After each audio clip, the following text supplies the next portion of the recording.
Hi and welcome to another review. Today we're looking at an interesting product which I got from Pensive Pens. It is the Serendipity pen, a collaboration between James Finniss and Robert Oster. Now what makes this pen interesting is that it is a hybrid pen. It takes the form of a regular dip pen, so it doesn't have a cap or a clip or anything like that, or a cartridge converter piston or any other sort of reservoir built in. But it comes with a regular fountain pen nib and feed. So you're able to hold more ink than a regular dip pen. And the creators suggest that you can write up to a page on this pen. Now it's made out of beautiful acrylic. I got the green model, and as you can see, as I turn it, there's some beautiful highlights in the acrylic, and it is simply branded with James Finniss, Robert Oster. So it comes with a broad Yovo nib, and this one writes really quite well. Simple plastic feed, and it's just friction fit into the body of the pen. So what do I really like? I really like, firstly, the fact that it comes with a regular number 6 nib, so you can swap it out for a nib of your choice. For instance, one of the nibs I've had on this quite a lot is a Goulet Pens number 6 nib, and with the 1.1mm stub, which always adds a nice sort of shape to the writing. I really like the fact that you can write a considerable amount with this pen thanks to the feed, and I like the way the pen feels in the hand. It's a nice length, and it's got quite a decent sort of diameter to the section grip there, and a nice flare so that you don't end up putting running down the pen onto the nib. There's not a lot about this pen that I don't like. One of the things that I find a little bit interesting is the fact that they suggest that this pen is incredibly easy to clean. And while, yes, it is, it's not quite as easy for me as they suggest in the material. So what they've said is that, like a glass dip pen, you can simply swish it around in a glass of water, wipe it off with a cloth or a piece of paper towel, and you're ready to go with the next one. Yes and no. Yes, from the point of view that it does remove most of the ink from the nib and the beginning of the feed. What it does do is it clogs up the feed, of course, with water, which needs to be dried. But also what you find is that quite a lot of ink ends up going into the section in there, and while that doesn't necessarily affect the writing, and it's certainly not enough to make it sort of discolor the ink too much, it does get up in there. And as something of a perfectionist, I don't like to have ink in there. So cleaning it for me means removing the nib and the feed, flushing that with water, drying it with, say, like a cotton bud or something like that, and also drying the nib and feed so that there's no water held up in the feed as well.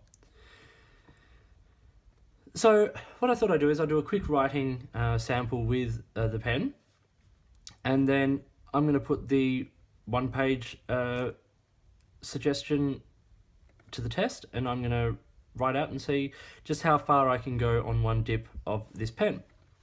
Now, Serendipity was partnered on its initial release with a Robert Oster Inkart ink, and that it was the Lake of Fire, which I have reviewed, and you can see from a link down below. This is a beautiful sort of dusty, dark-ish blue with some really lovely red sheen. So I thought I would do the writing sample with this particular ink, seeing as though it was partnered with it and designed to be there with it.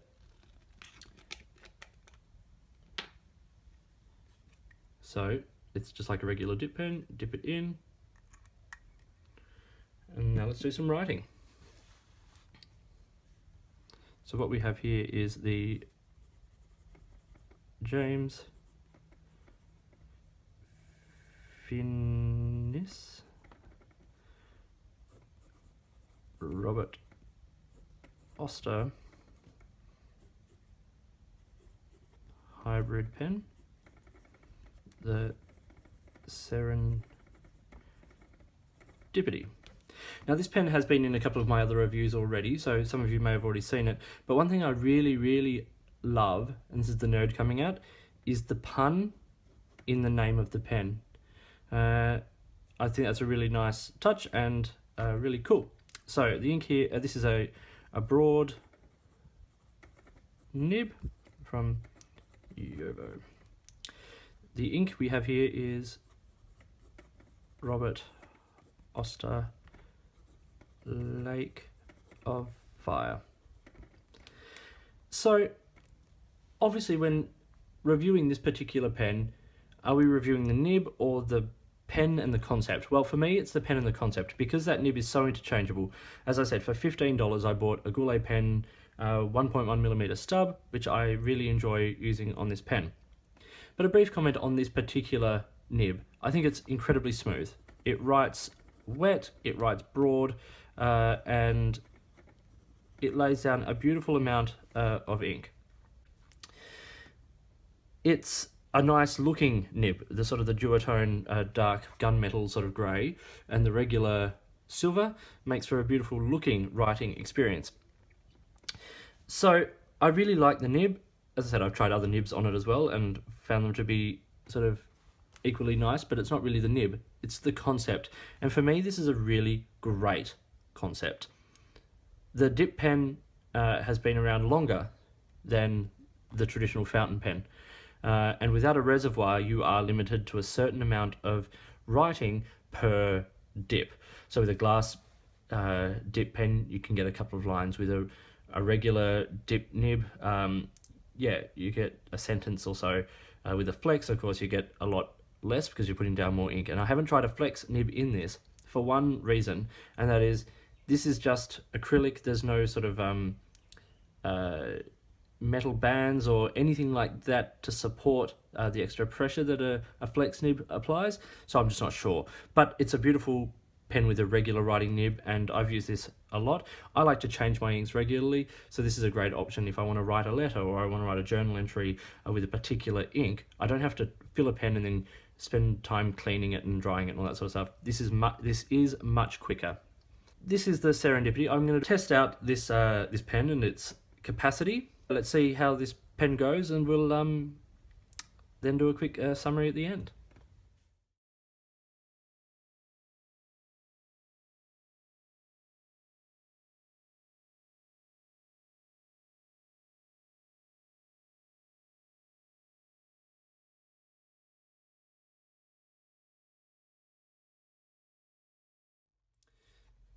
So, as you can see, I was able to write a full page without any problem using the Serendipity hybrid pen. It is a broad nib, so it lays down quite a lot of ink, and yet it really didn't even flinch right through to the end, and it could keep going and going. So I think they've really nailed the brief, so to speak, on this pen. So let's summarize. This pen is available from Pensive Pens in Australia. It retails for around the $80 mark and comes in a range of different finishes. I'm not sure if you can select the finish. I didn't select it. I got this green, and I'm really glad I did. I think it's really beautiful, particularly those lovely highlights in the acrylic, as I mentioned before. I think it's a really interesting concept. It's going to change dip pens. I'm sure there's copyright. I know there'd be copyright on the design and the concept, but I think things like this are the future of dip pens. Something that has a little bit of a capacity for a reservoir, particularly with ink sampling and such becoming such a big part of our industry. So, like, this will suck up a lot of an ink sample, by the way. It really does take up a good portion of the ink, much more than a glass dip pen or something we'll use, just because it does have that reservoir and you are able to write more because of it. Do I think it's worth $80? I think so. I think if you are looking for something like this, like me, I like to change my inks regularly. This gives me the excuse to not even have to ink up a pen. For most of my writing projects, I can get through with 1 or 2 dips of this pen into the ink without any problem. At $80, you can buy pens, with the full sort of cartridge converter system or a piston or whatever. But the ease of cleaning this and some of those nice little features make this a really unique and interesting product, and something that I think is really valuable. So this was the Serendipity hybrid pen from James Finniss and Robert Oster, available from Pensive Pens online. And it's a really great concept, really great collaboration. Good job, guys, on the design and the features. And the adaptability of putting in a standard number 6 nib, I think, is a really great touch. That was Serendipity by James Finniss and Robert Oster. If you found that video useful, please give me a thumbs up and subscribe to the channel. Hit the notifications button if you want to stay up to date with the videos that I produce. Please feel free to drop me a message if you've got any questions or products you'd particularly like me to look at, or if there's any information you'd like to pass on. You can do that either here on YouTube or at my blog, on Twitter or Instagram, which are all linked down below. In the meantime, enjoy your pens, enjoy writing, and I'll talk to you later.